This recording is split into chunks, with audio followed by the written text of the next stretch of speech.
Hello everyone, आज हम बात करने वाले हैं कि जीएसटी अप्लाई कैसे होता है। किस केस में आपको सीजीएसटी एसजीएसटी लगाना होता है और किस केस में आपको आईजीएसटी लगाना होता है। जीएसटी को सबसे पहले दो पार्ट्स में डिवाइड किया जाता है, इंटर स्टेट सप्लाई और inter state supply. Inter state transaction are those that involve the supply of goods और services between different states.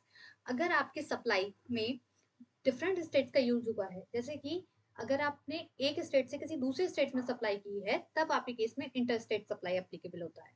For example, sales of good from a factory in Maharashtra to a customer in Gujarat. अगर आप महाराष्ट्र की factory से गुजरात के customer को cell करते हैं, तब उस केस में आपका इंटर स्टेट सप्लाई एप्लीकेबल होता है। फिर आता है आपका inter state supply. Inter state transaction are those that involve the supply of goods और services within the same state. जब आप सप्लाई के लिए सेम स्टेट का यूज करते हैं, तब उस केस में आपका इंटर स्टेट सप्लाई एप्लीकेबल होता है। For example, sales of goods from a factory in Mumbai to a customer in Pune both in the Maharashtra.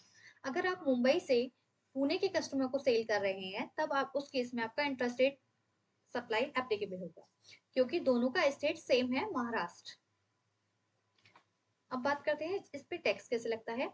तो सबसे पहले इंटर स्टेट सप्लाई, जिसमें supply with in the state होती है, उस केस में क्या होता है, दो पार्ट्स में डिवाइड कर दिया जाता है टैक्स को। In CGST pay half amount of total tax rate and SGST in pay half amount of total tax rate. CGST और एसजीएसटी दो पार्ट्स में डिवाइड किया जाता है। इसमें जितना भी आपका टैक्स बनता है, उसका हाफ सीजीएसटी को जाता है, मतलब सेंट्रल गवर्नमेंट को जाता है, और उसका हाफ पार्ट एसजीएसटी को जाता है, मतलब स्टेट गवर्नमेंट को जाता है। अब दूसरे केस में क्या होता है, inter state supply. Inter state supply में सप्लाई जो होती है वो बाहर होती है स्टेट के, तो इस केस में आपका लगता है आईजीएसटी। आईजीएसटी में आपका टोटल परसेंटेज जितनी भी होती है टैक्स का टोटल पे होता है, इसे कहते हैं integrated GST. I hope video आपको पसंद आई होगी, तो प्लीज लाइक करें, सब्सक्राइब करें।